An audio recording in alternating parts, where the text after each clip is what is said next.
देखिए, मुझे ऐसा लगता है कि केजरीवाल साहब ने जब से सत्ता में आए हैं तो बिजली फ्री पानी फ्री ये नारा देने की कोशिश की है और मुझे लगता है ये नारा सफल नहीं हुआ, क्योंकि बिजली लगता है फ्री है किंतु फ्री नहीं मिलती। पानी का हाल आप देख ही लीजिए, पानी आता है तो गंदा पानी आता है। गुजरात मॉडल देख लीजिए, आप मध्य प्रदेश की सरकार का मॉडल देख लीजिए, तो ध्यान में ये आता है कि इस बार जो है भाजपा का वातावरण है, भाजपा सरकार बना रही है। और क्योंकि देश के प्रधानमंत्री जी के ऊपर पूरी जनता को भरोसा है कि वो जो कहते हैं वो करते हैं, तो 2 बार छलावे में आ चुकी है जनता इस देश की, अब छलावे में नहीं आने वाली है। देश की राजधानी दिल्ली में बेहद जल्द विधानसभा के चुनाव होने हैं और विधानसभा के चुनाव जैसे जैसे नज़दीक आ रहे हैं तरह तरह की राजनीति भी देखने को मिल रही है। हाल फिलहाल की बात करें तो संसद में जो नहीं होना चाहिए वो तस्वीर देखने को मिली। सांसद आपस में भिड़ते जुड़ते लड़ते जुड़ते नजर आए। लेकिन इस पूरे प्रकरण का दिल्ली के चुनाव पर क्या फर्क पड़ेगा और दिल्ली के प्रबुद्ध लोग आखिरकार इस बार इस चुनाव को और इस तरीके की राजनीति को कैसे देख रहे हैं, इसी पर हमारे साथ राजकुमार शर्मा जी हैं, वरिष्ठ समाज सेवी भी हैं, प्रबुद्ध जनों में से इनकी गिनती आती है। तो आज हमने सोचा कि इन्हीं से पूरे इस मुद्दे पर भी बात करेंगे और दिल्ली के चुनाव को लेकर भी हम चर्चा करेंगे कि आखिरकार दिल्ली का जो चुनाव है, क्या अरविंद केजरीवाल जी की फ्री की स्कीम इस बार दिल्ली के लोगों को लुभाने में कामयाब रहेगी। शर्मा जी कैसे देख रहे हैं? पहला सवाल तो मेरा आपसे यही है, आप प्रबुद्ध जनों में से आप आते हैं और वरिष्ठ समाज सेवी भी हैं। ये जो संसद में हो रहा है, जहां सांसदों को इसलिए भेजा जाता है कि वो देश के लिए समाज के लिए एक अच्छी योजनाएं बनाएं, देश कैसे आगे बढ़े इस तरीके की योजनाएं बनाएं, लेकिन जो हाल फिलहाल में देखने को मिला है धक्का मुक्की, एक दूसरे से टकराव, इसको कैसे देख रहे हैं आप? देखिए, पहले तो ये समझना पड़ेगा कि जो सदन में हुआ वो दुर्भाग्यपूर्ण है, क्योंकि अमित शाह जी ने जो स्टेटमेंट दी, गृह मंत्री जी ने, वो बिल्कुल जैसे घरों में बात करते हैं ना कि भाई यदि तुम ये काम इतना बोल रहे हो तो यदि राम का नाम ले लोगे तो तब तक तर जाओगे। तो ये एक साधारण सी बात थी और गृह मंत्री जी ने उस विषय को उसी प्रकार से रखा, मगर विपक्ष उसको मुद्दा बना रहा है। मुद्दा किसके लिए बना रहा है? अंबेडकर जी के लिए, जिन्होंने जो संविधान के रचयिता थे। और संविधान को पालन करने वाली यदि कोई पार्टी है तो भारतीय जनता पार्टी है। उसने जब से सत्ता में आई है तो संविधान के हिसाब से ही काम कर रही है। उसके अलावा जब भी ऐसे स्थितियां आएंगी तो ये जो विपक्ष है, इनके पास कोई मुद्दा नहीं रहा और वो कोई भी ना कोई बात पकड़ेंगे और उसको इशू बनाएंगे।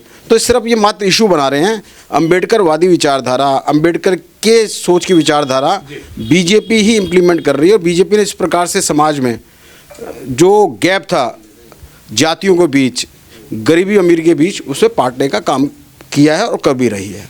आपने कहा कि बीजेपी एक ऐसी पार्टी है जो अंबेडकर जी की नीतियों पर चल रही है, लेकिन जब विपक्ष में चाहे कांग्रेस हो, चाहे समाजवादी उत्तर प्रदेश से हो, या फिर यहाँ पर अरविंद केजरीवाल अब फिलहाल में भी वो इस चुनाव को लेकर भी कहीं ना कहीं बड़ी बड़ी रैलियाँ भी कर रहे हैं और सभाएं भी कर रहे हैं, उनका तो ये कहना है कि बीजेपी तो संविधान को बदलना चाहती है, संविधान को मिटाना चाहती है, संविधान के खिलाफ अगर कोई पार्टी है इस देश में तो वो सिर्फ और सिर्फ भारतीय जनता पार्टी है।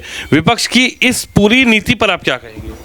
देखिए, मुझे लगता है कि संविधान वाला ऐसा विषय है जो लोकसभा और विधानसभा में जब तक बहुमत ना हो तब तक कोई भी बिल और संविधान में परिवर्तन नहीं किया जा सकता। और धारा 370 ले लीजिए, धारा 370, क्या ये संविधान में जो संशोधन हुआ, धारा 370 खत्म हुई, संविधान के अनुसार ही तो खत्म हुई, लोकसभा और राज्यसभा में दोनों में पारित हुई, उसके बाद धारा 370 खत्म हुई। राम मंदिर का मुद्दा ले लीजिए, राम मंदिर के मुद्दे पर सुप्रीम कोर्ट ने जब तक डिसीजन नहीं दिया तब तक उसको भारत सरकार ने इम्प्लीमेंट नहीं किया। इसलिए ये कह देना कि संविधान का उल्लंघन करती है, जबकि मेरा कहना है भाजपा संविधान का पालन करती है। सुप्रीम कोर्ट ने कहा अब अयोध्या में राम मंदिर बनेगा, तो केंद्रीय सरकार तभी आगे बढ़ी जब सुप्रीम कोर्ट का डिसीजन आ गया। धारा 370 लोकसभा और राज्यसभा दोनों में वो बिल पारित किया, तब जाके धारा 370 हटी। इसलिए संविधान के हिसाब से भारतीय जनता पार्टी और केंद्रीय सरकार चल रही है और बिना संसद में कानून बनाए, ऐसे चेंज नहीं हो सकता। और ये कह सकते हैं कि भाई आपको बात बड़ी करनी है, और ये कहते हैं ना गांव की भाषा में थूक बुलोना बड़ा आसान है, तो केजरीवाल साहब थूक बुलोनों का काम कर रहे हैं। संविधान के बारे में ना तो वो बात करते हैं, ना ही वो इस प्रकार की समझ रखते हैं कि संविधान के द्वारा काम हो। दिल्ली के अंदर देख लीजिए आप, दिल्ली में जो है एलजी हैं, एलजी जो है उनसे हर बात की परमिशन लेकर, अनुमति लेकर आप कोई भी बिल, कोई भी सरकारी योजना लागू कर सकते हैं। नहीं, केजरीवाल तो अपने स्टाइल से कर चलना चाहते हैं। जो उन्होंने तय कर लिया, केंद्रीय मंत्रिमंडल में पास किया और उसको लागू करने की कोशिश करते हैं, जबकि राज्यपाल की अनुमति लेना अनिवार्य है। सर, आपने केजरीवाल जी की बात की, दिल्ली में चुनाव भी है और आप लगातार दिल्ली के वोटर भी हैं, और पिछले 10 सालों में कैसी रही सरकार? क्योंकि इस बार बड़ी योजनाओं के साथ, एक नए नारे के साथ कि दिल्ली में केजरीवाल की फ्री की रेवड़ी जनता के लिए तैयार है, और जनता फ्री की रेवड़ी पर भी इस बार वोट देगी। 2100 रुपये का भी जिक्र किया, चुनाव जीतेंगे महिलाओं के खाते में 2100 डालेंगे। उससे पहले बिजली फ्री, पानी फ्री, तमाम तरीके की योजनाएं उन्होंने फ्री की स्कीम चलाई। इस चुनाव को दिल्ली का वोटर एज एक प्रबुद्ध वोटर आप कैसे देख रहे हैं? देखिए, मुझे ऐसा लगता है कि केजरीवाल साहब ने जब से सत्ता में आए हैं तो बिजली फ्री, पानी फ्री ये नारा देने की कोशिश की है, और मुझे लगता है ये नारा सफल नहीं हुआ, क्योंकि बिजली लगता है फ्री है किंतु फ्री नहीं मिलती। पानी का हाल आप देख ही लीजिए, पानी आता है तो गंदा पानी आता है, और जनता जो है त्राही तराही कर रही है। उसका पैसा वो फ्री देने के चक्कर में जो डेवलपमेंट के काम हैं, ना तो सड़कें ठीक से हो पा रही हैं, ना आप मोहल्ला क्लिनिक देख लीजिए, मोहल्ला क्लिनिक पर डॉक्टर मिलते ही नहीं हैं, सड़कें टूटी पड़ी हैं, पानी की समस्या है, और आम जनता इस समय परेशान है। चारों तरफ ये ध्यान में आ रहा है कि हाँ, थोड़ा सा लालच देकर फिर पूरे 5 साल शासन करने की ये योजना बनाते हैं, और उससे जो है आम जनता 5 साल पूरे परेशान रहती है। अभी आपने 2100 रुपये वाली बात की है कि 2100 रुपये इन्होंने कहा है, केजरीवाल ने कहा है 2100 रुपये, बड़ी बड़ी होर्डिंग पूरे दिल्ली में लगवाई है। जी। पंजाब में क्या हुआ? पंजाब में भी तो उन्होंने ये वादा किया था कि 21 रुपये हम पंजाब में देंगे, 1000 रुपये देंगे, या जो भी अमाउंट था, मतलब 1000 भी हो सकता है, देंगे। आज लगभग 2-2.5 साल से ऊपर सरकार हो गई है, तो वो योजना तो इम्प्लीमेंट नहीं की। सिर्फ ये वादे करने जानते हैं, उसको एग्जीक्यूट करना जानते हो तो वहाँ पर 1100 रुपये या 1000 रुपये देने का काम कर देते ना, नहीं किया उन्होंने। तो ये कहना कि वही हम जो है 21 रुपये दे देंगे, एक मिथ्या है, और इसमें जनता को नहीं आना चाहिए, क्योंकि मोदी सरकार जो कहती है वो करती है। मोदी सरकार ने जो भी योजनाओं का वादा किया उसको पूरा किया है। तो जनता जो ये चाहती है कि आज जो है ना, हम झांसे में नहीं आएंगे, हम वही करेंगे जिस पर हमारा फेथ है, और फेथ मोदी सरकार पर जनता का है। शर्मा जी, सबसे बड़ी अगर चर्चा पिछले कुछ सालों में रही है तो वो दिल्ली में शराब घोटाले, शराब नीति पर रही है। चाहे बीजेपी हो या फिर कांग्रेस हो, हालांकि कांग्रेस इस बार अलग चुनाव लड़ रही है, लेकिन कांग्रेस ने भी कहीं ना कहीं गाहे बगाए आम आदमी पार्टी को घेरने की कोशिश की है शराब नीति पर। शराब नीति, हालांकि शराब नीति के बाद जो उनके मंत्री जेल गए, उन्होंने कहा कि बीजेपी ने हमें बेवजह जेल में अंदर करवाया है, बीजेपी इसमें पूरी तरीके से साजिश करता है। लेकिन जो आरोप केजरीवाल पर लगे हैं, इन आरोपों को देखते हुए और जो ये चर्चाएं चली है शराब नीति या शराब घोटाले वाली, इसका कितना प्रभाव इस चुनाव में रहेगा? तैयार बैठिए कि इस बार केजरीवाल साहब को निपटाएंगे। कारण क्या है, जो बच्चा 18 साल का था उसको केजरीवाल सरकार ने एक बोतल के साथ एक बोतल फ्री दे दी। उन माँओं से, उन बहनों से पूछिए जिनकी बच्चों के लीवर ख़राब हो गए हैं, वो हॉस्पिटल में जाके दर दर भटक रही हैं कि मेरे बच्चे की जान बच जाए।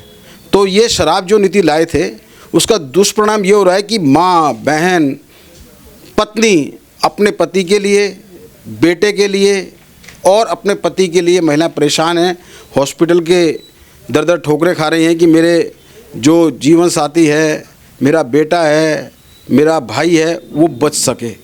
यदि केजरीवाल साहब इस प्रकार की नीति लागू उन्होंने वापस ले ली, नहीं लेते तो चुनाव के समय जो बहनें हैं, महिलाएं हैं, वो उन्हें चप्पलों का हार पहनाती और उनके खिलाफ नारे लगाती कि अब हम आपको वोट नहीं देंगे क्योंकि आपने हमारे जो युवा पीढ़ी है उसको धकेल दिया है, जिससे कि वो आज अपने जीवन को सेव करने के लिए संघर्ष कर रहे हैं। तो आपको नहीं लगता कि जो 2100 रुपये की योजना अरविंद केजरीवाल जी की सरकार ने इस बार लागू मतलब एक ऐलान किया है, एक वादा किया, एक दावा किया है कि अगर सरकार बनती है तो 2100 रुपये हम देंगे, तो बहनें या फिर दिल्ली की महिलाएं केजरीवाल जी की तरफ डंके की चोट पर वोट करेंगे 2100 रुपये के लिए? लग रहा है कि महिलाएं इस बार केजरीवाल को फिर से सत्ता में वापसी लेकर आएंगी। साहब, झूठ के पैर नहीं होते और केजरीवाल साहब झूठ में इतने माहिर हैं कि आप उसका एग्जाम्पल ले लीजिए। उन्होंने कहा था हम यमुना साफ़ करेंगे, और कब से कर रहे हैं? कह रहे हैं ये 2020 से नहीं, 2015 से कह रहे हैं। 2015 में यमुना साफ़ नहीं हुई, 2020 में साफ़ नहीं हुई, अब कह रहे हैं 2024 में एक मौका और दे दीजिए, अब की बार मैं यमुना साफ़ कर दूंगा। सेम जो है वो ये कहने वाले हैं कि इस बार 2100 रुपये नहीं दे पा रहा ना, कोई बात नहीं, मुझे एक बार बहुमत दे दीजिए, फिर मैं 2100 रुपये लागू करूंगा। जनता इस बार उनके इस छलावे में नहीं आने वाली किसी भी प्रकार के, चाहे वो जितना मर्जी लालच दें। जनता ने मन बना लिया है कि ये व्यक्ति झूठा है और इसके झूठ के झांसे में हम नहीं आएंगे, और इस बार वो केजरीवाल सरकार के अगेंस्ट वोट करेंगे।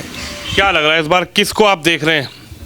चुनाव में कांग्रेस भी अलग चुनावी मैदान में है और बीजेपी तो दावे के साथ है ही कि इस बार नहीं सहेंगे, बदल के रहेंगे। कैसे देख रहे हैं आप? आप प्रिंसिपल भी रहे स्कूल के, आप शिक्षा भी बच्चों को देते थे, तो क्या देख रहे हैं दिल्ली में किस और इस बार मूड है दिल्ली का?